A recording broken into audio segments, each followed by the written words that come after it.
Hello friends, welcome back to my channel. Friends, previous video में हमने आपको there का यूज़ बताया था और इस वीडियो में हम आपको बताने वाले हैं यूज़ ऑफ इट, यानी कि इसमें आपको इट का प्रयोग देखना है।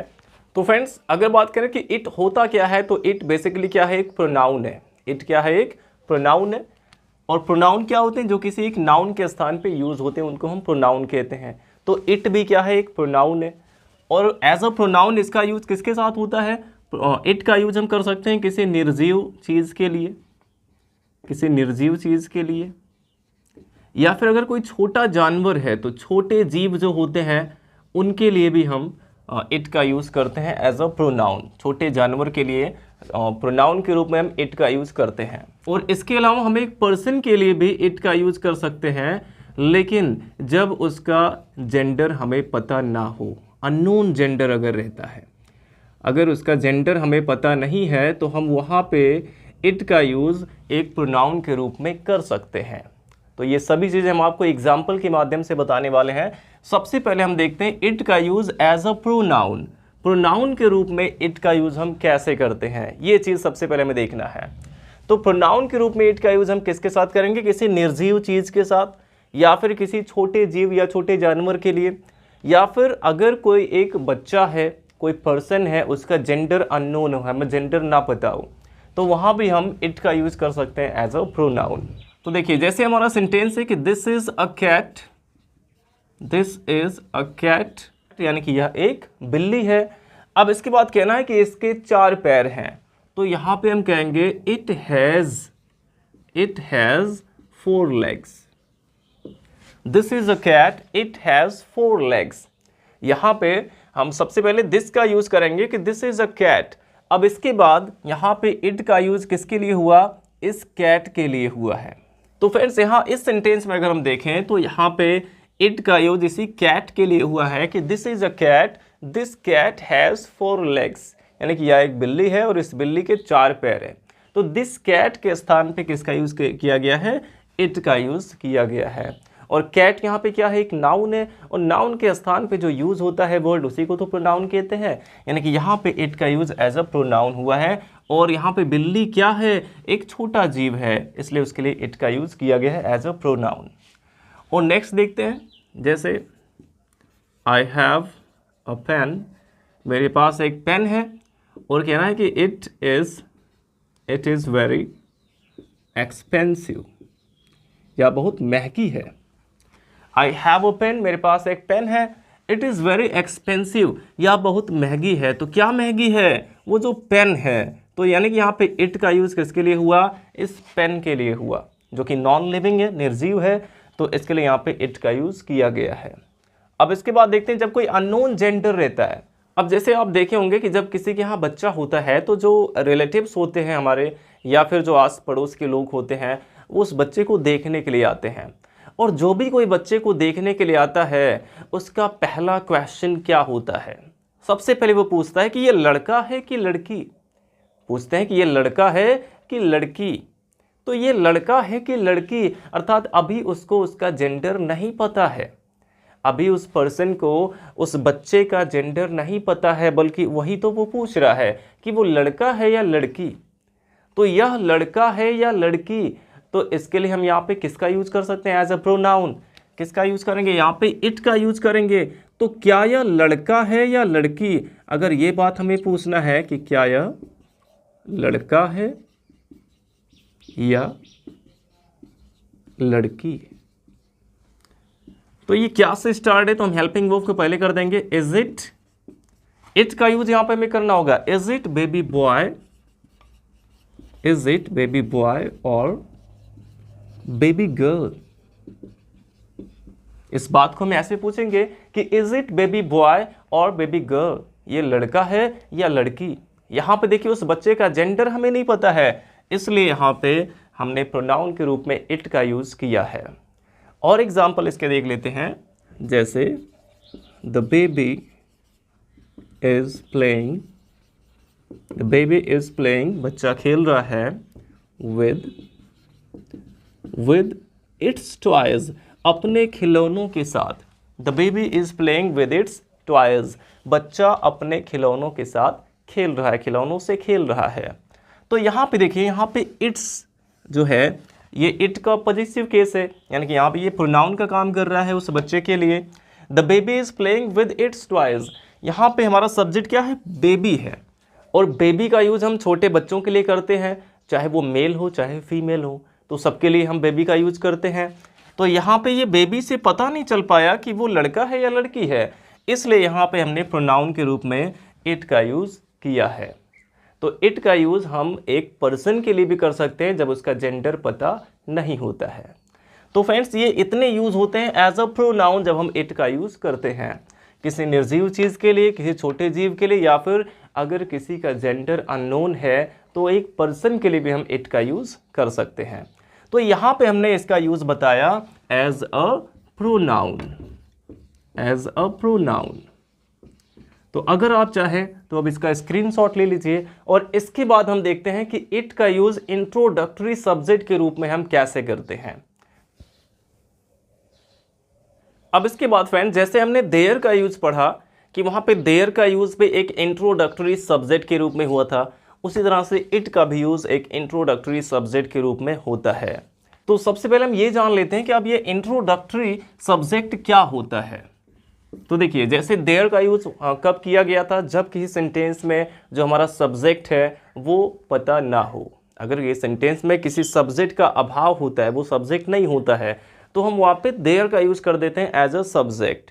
तो ऐसे सब्जेक्ट को हम कहते हैं इंट्रोडक्टरी सब्जेक्ट, जो ऐसे सेंटेंसेस में यूज़ किए जाते हैं जिसमें जो हमारा मेन सब्जेक्ट है वो नहीं होता है। तो अब हम देख लेते हैं कि एक इंट्रोडक्टरी सब्जेक्ट के रूप में इट का यूज़ हम कैसे करते हैं और कब कब करते हैं। तो सबसे पहली बात, टाइम बताने के लिए इट का यूज़ हम करते हैं टाइम बताने के लिए। और टाइम में क्या क्या चीज़ें आती हैं, टाइम बताने के लिए हम इट का यूज़ करते हैं। और टाइम में क्या क्या चीज़ें आती हैं, जैसे एक बजे हो गया कि कितने बजे हैं, ये आ जाता है टाइम में। इसके अलावा कौन सा दिन है जब हमें डे बताना होता है, या फिर कौन सा मंथ है, कौन सा महीना है, ये अगर बताना हो। या फिर टाइम में क्या आते हैं, एक ईयर भी आता है, सीज़न भी इसमें आ सकता है टाइम में ही, कि कौन सा मौसम था, सीज़न यानी कि ऋतु यहाँ पे आ सकती है। और इसके अलावा यहाँ पे कोई एक ओकेज़न भी हो सकता है, ओकेज़न को भी हम टाइम की कैटेगरी में रख सकते हैं। जैसे मान लेते हैं कि आज मेरा जन्मदिन है, इस तरह का जब सेंटेंस है तो यहाँ पे एक टाइम की बात हो रही है, आज मेरा जन्मदिन है, तो इसको भी हम टाइम में ही रखेंगे। अब देखिए, इनमें से कोई भी चीज़ जब हमें बताना होगा, टाइम हो, डे हो, मंथ हो, ईयर हो, सीज़न हो, या फिर कोई ओकेज़न हो, तो ऐसे सेंटेंसेस में हमें इट का यूज़ करना होता है एज अ इंट्रोडक्टरी सब्जेक्ट। और यहाँ पे इट का कोई भी मीनिंग नहीं होता है। वैसे इट का मीन्स यह भी होता है और वह भी होता है, लेकिन यहाँ पे इट का कोई मीनिंग नहीं होता है, बिल्कुल देयर की तरह। तो इसके एग्जाम्पल अब हम देख लेते हैं। और देखिए, इट हमेशा ही सिंगुलर होता है, इट जो है ये हमेशा सिंगुलर होता है। तो इसके साथ अगर प्रेजेंट टाइम की बात हो रही तो इज़ का यूज़ किया जाता है, और अगर पास्ट की बात हो रही तो वॉज का यूज़ किया जाता है। तो इसके एग्जाम्पल हम देख लेते हैं। सबसे पहले अगर कहना है कि 12 बज रहे थे, 12 बज रहे थे, तो 12 बज रहे थे यहाँ पे पास्ट की बात हो रही है। सबसे पहले यहाँ पे इट आ जाएगा क्योंकि इसमें टाइम बताया गया है, तो सबसे पहले इट आएगा। अब थे आया लास्ट में, पास्ट की बात है तो वॉज लग जाएगा, इट वॉज। अब 12 बज रहे थे तो सीधे 12 o'clock लिख देंगे, इट वॉज 12 o'clock, यानी कि 12 बज रहे थे, या फिर 12 AM या फिर PM भी कर सकते हैं। अब इसके बाद देखते हैं नेक्स्ट एग्जाम्पल इसका। अभी तो ये 12 एग्जैक्ट 12 बज रहा है, इसलिए हमने 12 o'clock लिख दिया। लेकिन अगर कुछ मिनट कम रहे या कुछ मिनट ज़्यादा रहे, ये हमें बताना हो, जैसे अगर कहना है कि 10 बजने में 5 मिनट कम है, 10 बजने में 5 मिनट कम है, तो अभी 5 मिनट कम है। सबसे पहले तो इट आ जाएगा इसमें क्योंकि टाइम की बात हुई, और है यानी प्रेजेंट की बात हो रही है तो इज़ का यूज़ करेंगे। अब इसमें पहले हमें मिनट लिखना होगा, पहले जो छोटा टाइम है उसको लिखते हैं। पहले मिनट हमें लिखना है, 5 मिनट है तो सीधे यहाँ पे 5 लिख देंगे। तो 5 के साथ यहाँ पे मिनट्स लिखने की ज़रूरत नहीं है। और ये मिनट्स यहाँ पे कब नहीं लिखा जाता है, जब यहाँ पे जो मिनट, जितने मिनट आए हुए हैं वो अगर 5 का मल्टीपल होता है, जैसे 5 का हो गया 5, 10, 15, 20 या फिर 25 हो गया या फिर 30 हो गया, ये पूरा 60 तक, तो अगर 5 का मल्टीपल होगा तो वहाँ पे आपको यहाँ पे मिनट्स लिखने की ज़रूरत नहीं है। और अगर रहता कि 10 बजने में 3 मिनट कम है या फिर 10 बजकर 12 मिनट हो रहे हैं, तो ये 12 जो है ये 5 का मल्टीपल नहीं है, तो यहाँ पे आपको मिनट्स भी लिखना पड़ेगा, 12 मिनट्स लिखना पड़ेगा।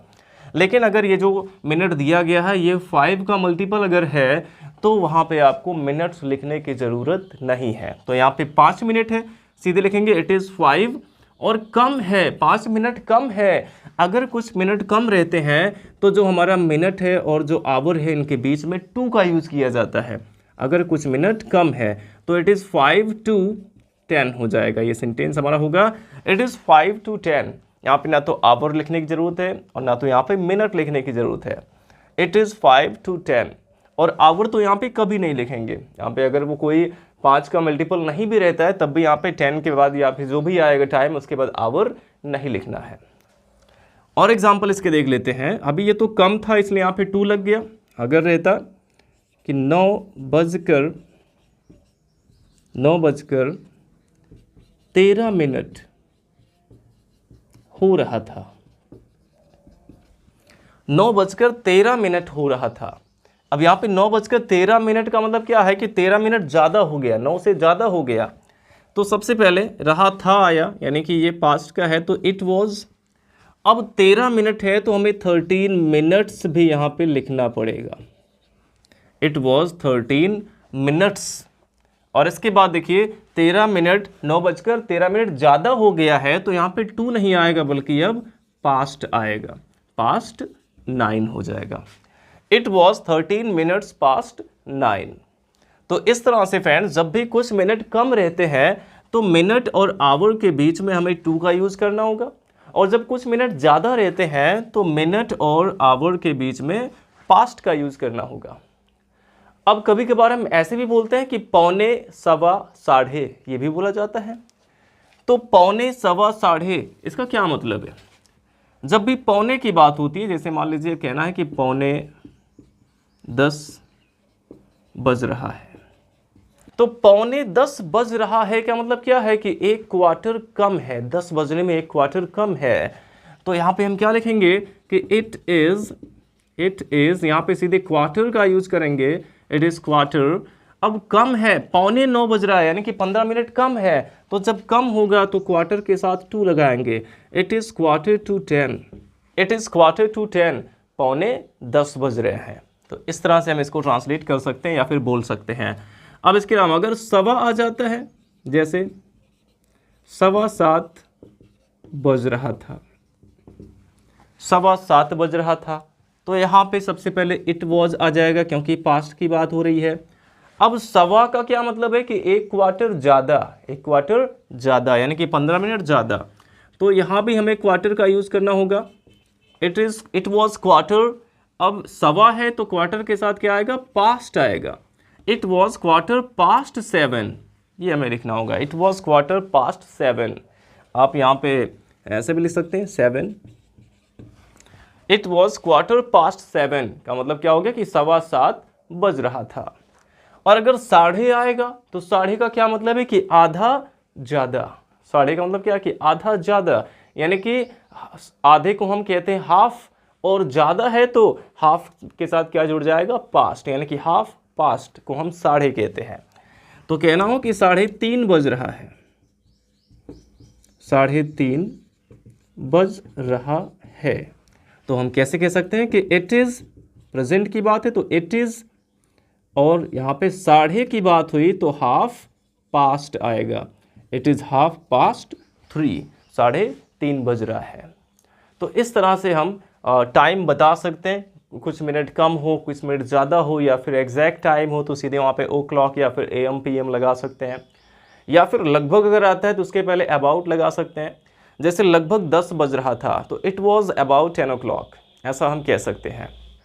तो आप चाहें तो इसका स्क्रीनशॉट ले लीजिए और उसके बाद हम और भी एग्जाम्पल देख लेते हैं। तो फ्रेंड्स ये तो हो गई टाइम की बात। अब इसके बाद जब भी हमें दिन बताना होता है, जैसे कहना हुआ कि आज सोमवार है, आज सोमवार है, ये बात अगर हमें कहनी है कि आज सोमवार है, तो इसमें सबसे पहले देखेंगे यहाँ पे एक डे की बात हुई, डे बताया गया कौन सा दिन है, तो सबसे पहले इट का यूज़ हम कर देंगे, सबसे पहले इट आ जाएगा। अब है यानी प्रेजेंट की बात है तो इज ही आएगा, इट इज़। अब क्या है सोमवार, तो यहाँ पे हो जाएगा मंडे, इट इज़ मंडे। और आज के लिए सबसे लास्ट में आएगा टुडे।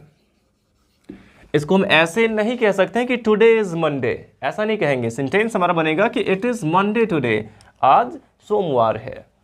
और अगर मंथ की बात होती है कि कौन सा महीना था, जैसे कहना हुआ कि जुलाई का महीना था, जुलाई का महीना था। जब महीने की बात हो तो वो भी एक टाइम है, यानी कि यहाँ भी सबसे पहले हमें इट का यूज़ करना है। अब महीना था, पास्ट की बात है तो इट वॉज। अब इसके बाद लिखेंगे द मंथ ऑफ, जुलाई का महीना था तो it was the month of July. इस प्रकार से हम इसको बोल सकते हैं, it was the month of July. अप्रैल का महीना था, it was the month of April. मई का महीना था तो it was the month of May. तो इस तरह से आप जब भी महीने का नाम बताना होगा तब भी आप इट का यूज़ करेंगे। इसके अलावा जब ईयर बताना हो, एक साल बताना हो, जैसे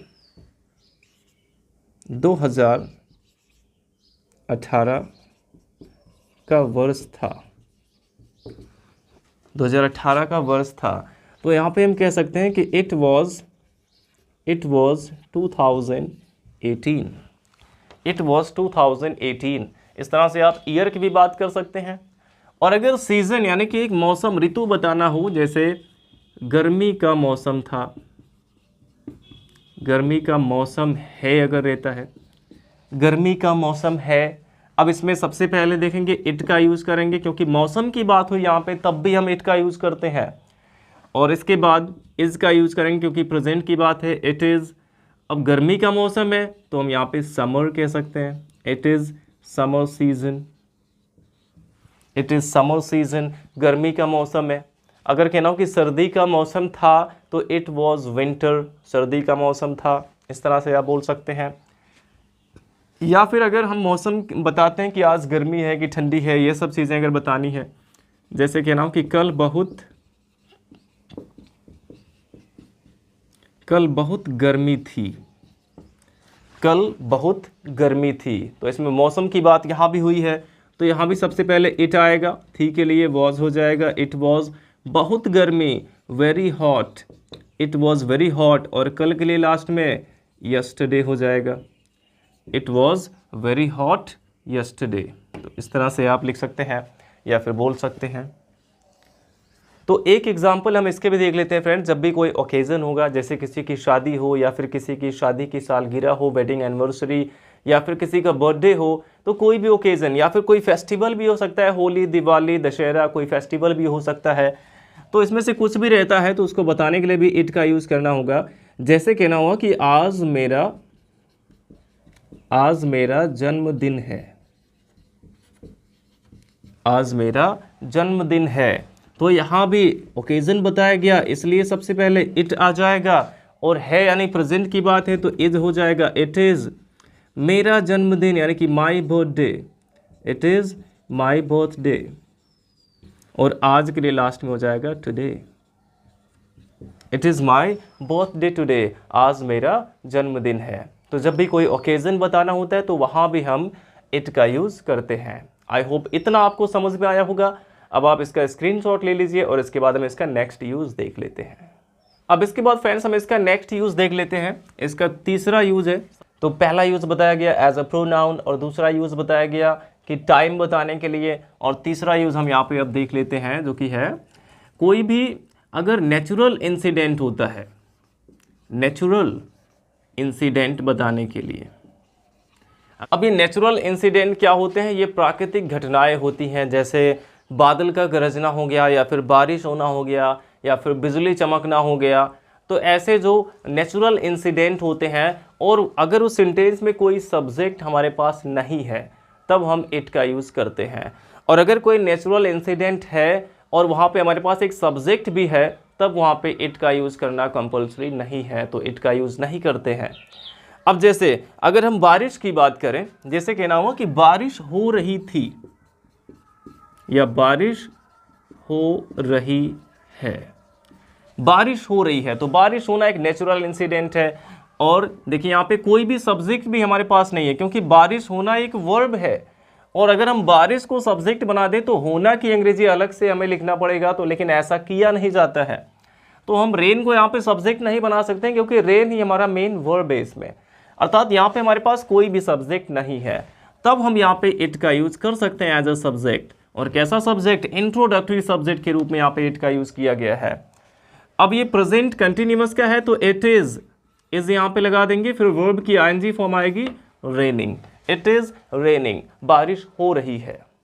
लेकिन अगर कहना हो कि बारिश बंद हो चुकी है, बारिश बंद हो चुकी है, अगर ये सेंटेंस हमारा रहता है बारिश बंद हो चुकी है, तो इसमें सबसे पहले देखेंगे कि यहाँ पे बारिश की अंग्रेजी हम द रेन को सब्जेक्ट बना सकते हैं, और बंद होना की अंग्रेजी यहाँ पे स्टॉप हम अलग से लिख सकते हैं। यहाँ पे हमारे पास एक वर्ब है स्टॉप यानी बंद होना, और एक सब्जेक्ट यहाँ पे हम रेन को सब्जेक्ट बना सकते हैं। तो इसमें इट का यूज हम नहीं करेंगे, इसमें हम सीधे द रेन को बना देंगे सब्जेक्ट।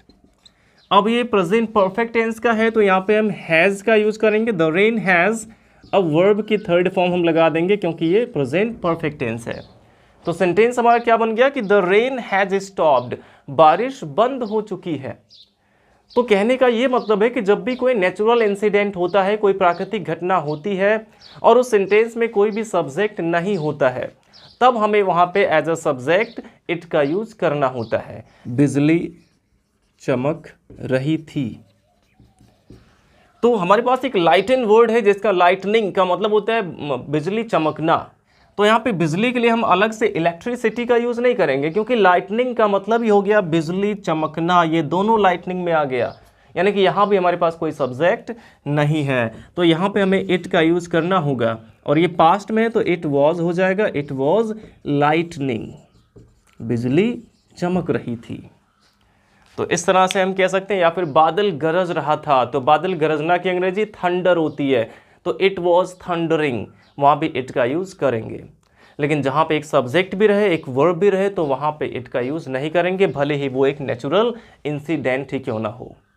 तो आई होप आपको ये रूल बहुत ही अच्छे से समझ में आया है। अब इसका आप स्क्रीनशॉट ले लीजिए, और इसके बाद हम देखते हैं नेक्स्ट यूज़ इसका। तो फ्रेंड्स देखिए, जब भी सेंटेंसेस में कभी कभार ऐसा होता है कि जब हमारा जो सब्जेक्ट है वो एक इन्फिनिटिव होता है, जब किसी सेंटेंस में जो हमारा सब्जेक्ट है वो एक इन्फिनिटिव होता है, तब भी हम इट का यूज़ कर देते हैं एज अ इंट्रोडक्टरी सब्जेक्ट। अगर किसी सेंटेंस का जो सब्जेक्ट है वो एक इन्फिनिटिव हो। इन्फिनिटिव कैसे होगा? जैसे कहना हुआ कि यह प्रश्न हल करना बहुत कठिन है, तो यहाँ पे बात किसकी हो रही है? इस प्रश्न को हल करने की बात हो रही है। तो यह प्रश्न हल करना, ये पूरा का पूरा हमारा सब्जेक्ट है, यानी कि हल करना, इसको हम एज अ इन्फिनिटिव लिख सकते हैं या फिर एज अ जीरंड लिख सकते हैं। तो यहाँ पे इन्फिनिटिव जो है ये हमारा सब्जेक्ट है। तो या तो हम लिखें कि to solve this question is very tough, इस तरह से हम लिखें, या फिर solving this question is very tough, इस तरह से लिखें, या फिर हम यहाँ पे इट को सब्जेक्ट बना के लिख सकते हैं। तो इसमें क्या होता है अक्सर कि कोई भी काम करना कैसा है ये हमें बताया जाता है। कोई काम करना कैसा है, ये बस आपको पहचान करने के लिए ये चीज़ लिख के आपको बताया जा रहा है। कोई काम करना कैसा है जब ये बताया जाए, जैसे यह प्रश्न हल करना कठिन है, जैसे उसे मनाना बहुत आसान है, जैसे अकेले वहाँ जाना रिस्की है। तो कोई भी काम करना कैसा है, ये जब हमें बताना हो तो वहाँ भी हम इट का यूज़ करते हैं एज अ सब्जेक्ट। अब इसके एग्जाम्पल भी देख लेते हैं। यह प्रश्न हल करना बहुत आसान है, अगर ये कहना है कि यह प्रश्न हल करना बहुत आसान है, तो यहाँ पे सब्जेक्ट हमारा क्या है? इस सेंटेंस में सब्जेक्ट है या प्रश्न हल करना, ये पूरा हमारा सब्जेक्ट है, और इसको हम इन्फिनिटिव फॉर्म में लिख सकते हैं कि यहाँ पे जो सब्जेक्ट है वो हमारा इन्फिनिटिव है, तो हम इसमें इट का यूज कर सकते हैं एज अ सब्जेक्ट।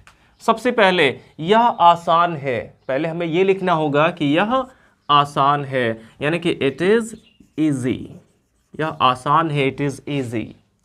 अब क्या करना, हल करना। इसके बाद हम यहाँ पे हल करना, इसमें ना आया हुआ है, यानी कि इसको इन्फिनिटिव फॉर्म में लिख सकते हैं यहाँ पे टू का यूज करके, वर्ब की फर्स्ट फॉर्म।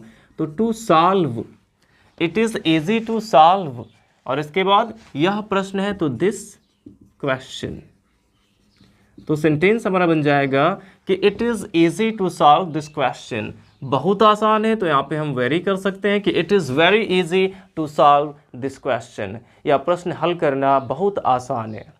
अब जैसे कहना है मेरे बेटे को बहलाना, मेरे बेटे को बहलाना या फुसलाना बहुत कठिन है, बहुत कठिन है। जैसे कुछ बच्चे होते हैं बहुत जिद्दी होते हैं, तो मेरे बेटे को बहलाना बहुत कठिन है। तो यहाँ पे देखिए क्या करना कैसा है, यानी कि बेटे को बहलाना कठिन है, ये इसमें बताया गया है। तो सबसे पहले यहाँ पे हमें इट का यूज़ करना है। अब है आया लास्ट में तो हम इज लगा सकते हैं, इट इज़। अब बहुत कठिन यानी कि very hard, it is very hard, या वेरी टफ यहाँ पे कर सकते हैं। इट इज़ वेरी हार्ड या वेरी डिफ़िकल्ट या फिर वेरी टफ, कुछ भी यहाँ पे लिख सकते हैं। अब मेरे बेटे को बहलाना, बहलाना यहाँ पे वर्ब है, इसको हमें इन्फिनेटिव फॉर्म में लिखना होगा, और इन्फिनेटिव क्या होता है 2 + V1। अब बहलाना या फुसलाना की अंग्रेजी होती है कैजोल, तो यहाँ पे हम कैजोल वर्ड का यूज़ कर सकते हैं। It is very hard to cajole मेरे बेटे को my son, it is very hard to cajole my son. इस तरह से ये सेंटेंस हम बना सकते हैं। एक और एग्जाम्पल देख लेते हैं, जैसे उस जंगल में अकेले जाना, उस जंगल में अकेले जाना जोखिम भरा था।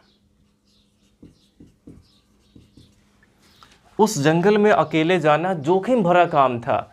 तो सबसे पहले जोखिम भरा काम था, जोखिम भरा था, ये चीज़ हमें लिखना है। तो यानी कि it was risky, it was risky.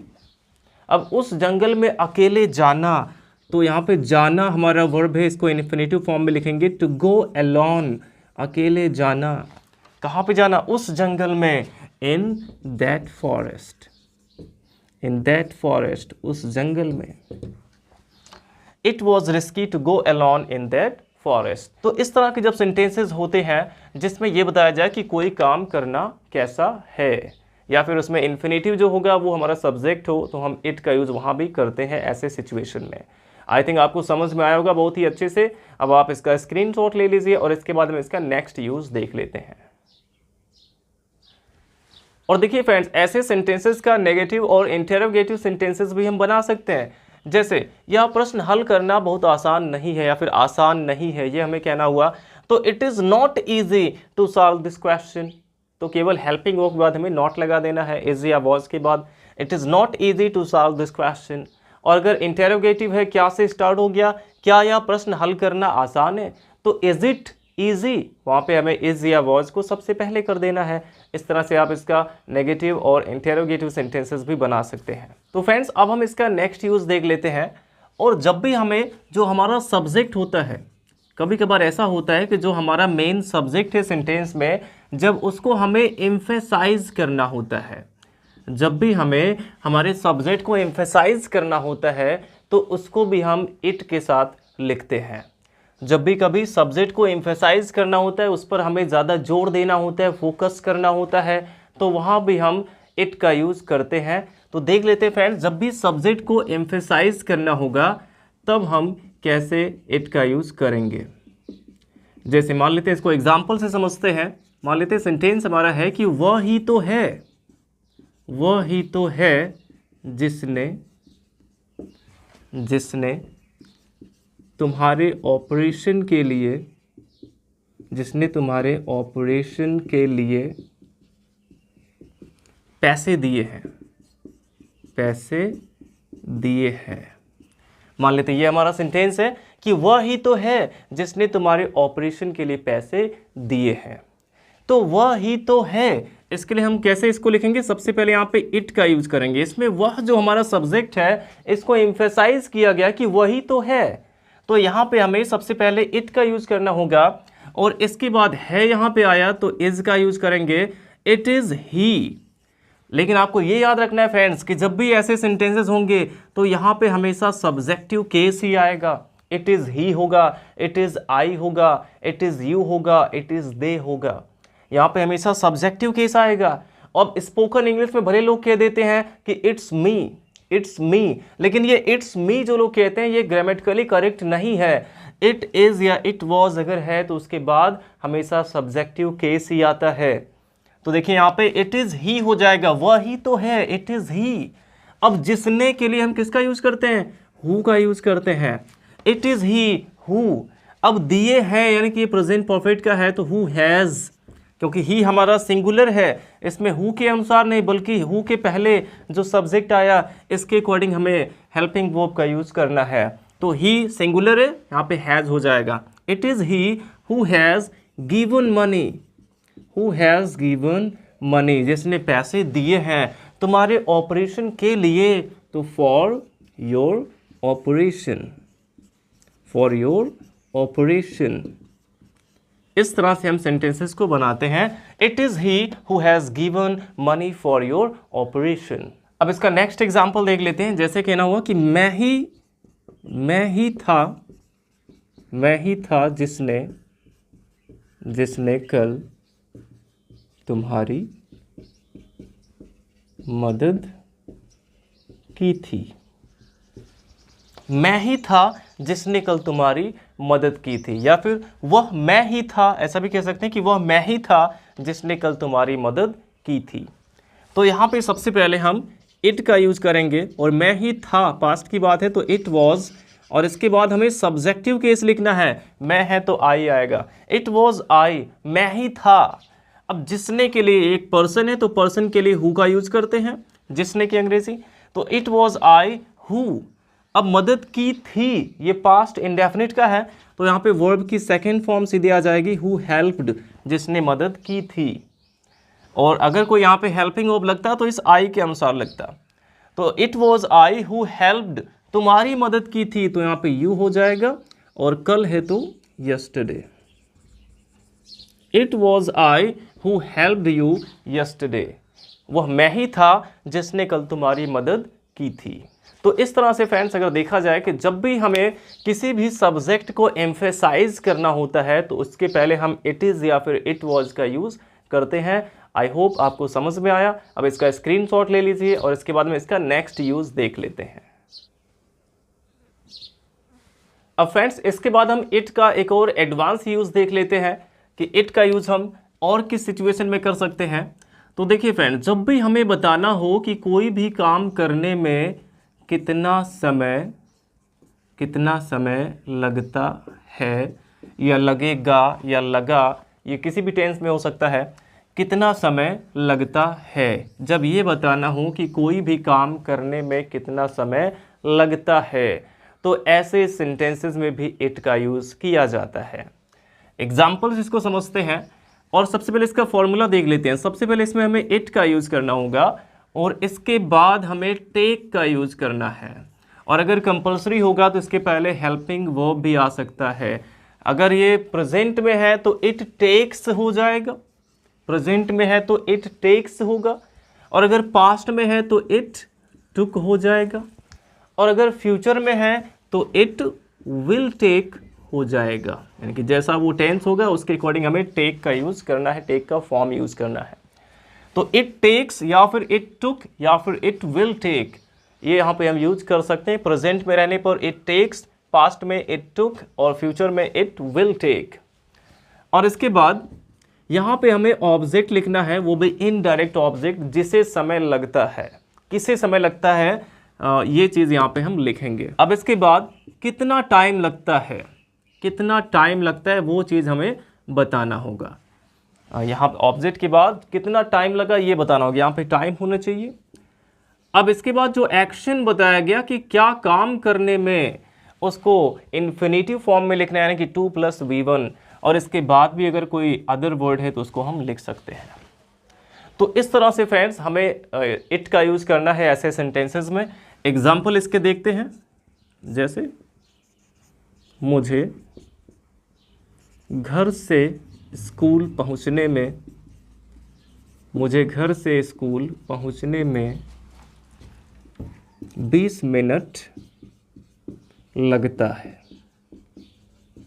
जैसे कहना है कि मुझे घर से स्कूल पहुंचने में 20 मिनट लगता है। तो ऐसे सेंटेंसेस में जब भी बताया हो कि मुझे कितना समय लगता है, तो ऐसे सेंटेंसेस में सबसे पहले हम इट का यूज कर देंगे। अब देखिए, लगता है ये प्रेजेंट में है, इसलिए इट टेक्स हो जाएगा। अगर प्रेजेंट में है तो इट टेक्स। अब इसके बाद किसे लगता है? मुझे लगता है, तो यहाँ पे ऑब्जेक्टिव केस लिखा जाएगा, मुझे के लिए मी हो जाएगा, इट टेक्स मी। अब इसके बाद ऑब्जेक्ट के बाद क्या करना है? टाइम लिखना है। कितना टाइम लगता है? 20 मिनट, यानी कि 20 minutes. It takes me 20 minutes, मुझे 20 मिनट लगता है। अब क्या करने में? स्कूल पहुंचने में। पहुंचने में, तो जो पहुंचना इसको इन्फिनेटिव फॉर्म में लिखना है, तो टू रीच हो जाएगा। टू रीच स्कूल, स्कूल पहुंचने में। कहाँ से? घर से, तो हो जाएगा फ्रॉम हाउस, या फ्रॉम होम भी लिख सकते हैं। It takes me 20 minutes to reach school from house, मुझे घर से स्कूल पहुंचने में 20 मिनट लगता है। तो इस तरह का जब सेंटेंस होगा तो उसमें हमें इट का यूज करना होता है। और एग्जाम्पल देख लेते हैं, जैसे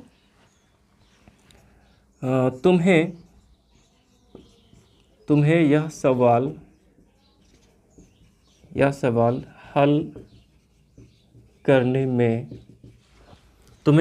हल करने में 2 दिन लगेंगे। 2 दिन लगेंगे। तुम्हें यह सवाल हल करने में 2 दिन लगेंगे। तो यहाँ पे देखिए फ्यूचर की बात हो रही है, तो क्या करेंगे? सबसे पहले इट, और इसके बाद जब फ्यूचर की बात है तो will take, it will take. अब तुम्हें लगेंगे, तो यहाँ पे यू का ऑब्जेक्टिव केस लिखेंगे। ऑब्जेक्टिव केस भी यू होता है इसका। तो इट विल टेक यू। अब कितना टाइम लगेगा? 2 दिन, यानी कि 2 days. It will take you 2 days. अब क्या करने में? यह सवाल हल करने में। तो हल करने में के लिए टू सॉल्व, जो भी वर्ब है उसके पहले टू लग जाएगा। टू सॉल्व यह सवाल, दिस क्वेश्चन। अगर ये पास्ट में होता कि तुम्हें यह सवाल हल करने में 2 दिन लगे, 2 दिन लगे, पास्ट में होता तो इट टुक यू, यहाँ पे सेकेंड फॉर्म टुक हो जाता। तो जब भी ये बताना हो कि कितना समय लगता है कौन सा काम करने में, तो वहाँ भी आप इट का यूज़ कर सकते हैं। अगर ये नेगेटिव है तो डज नॉट टेक, या फिर विल नॉट टेक, या फिर डिड नॉट टेक आपको लगाना पड़ेगा। और फ्रेंड्स, अगर हम चाहें तो इसी सेंटेंस को हम एक तरह से और भी ट्रांसलेट कर सकते हैं। यहाँ पे सीधे हम जो इसका सब्जेक्ट है, जैसे मुझे, आई को सब्जेक्ट बना के लिख सकते हैं कि आई टेक, तो हो जाएगा I take 20 minutes to reach school, ऐसा भी लिख सकते हैं। आई टेक यानी कि मैं लेता हूँ 20 मिनट, मैं 20 मिनट लेता हूँ स्कूल पहुँचने में, ऐसा भी सेंटेंस को ट्रांसलेट कर सकते हैं कि I take 20 minutes to reach school. और अगर आप चाहें तो इसमें इट का भी यूज़ कर सकते हैं।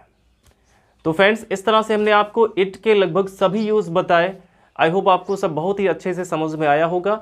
और आपको क्या करना है, अब जितने भी हमने यहाँ पे इसके इट के यूजेस बताए हैं, सभी पे आपको कम से कम 1-1 या 2-2 एग्जाम्पल लिख के आपको कमेंट बॉक्स में बताना है। तो वीडियो अच्छा लगा हो तो लाइक करिएगा, और अगर आपने अभी तक हमारे चैनल को सब्सक्राइब नहीं किया है तो सब्सक्राइब कर लीजिए, और अपने सभी फ्रेंड्स के साथ शेयर ज़रूर करें। Thanks for watching.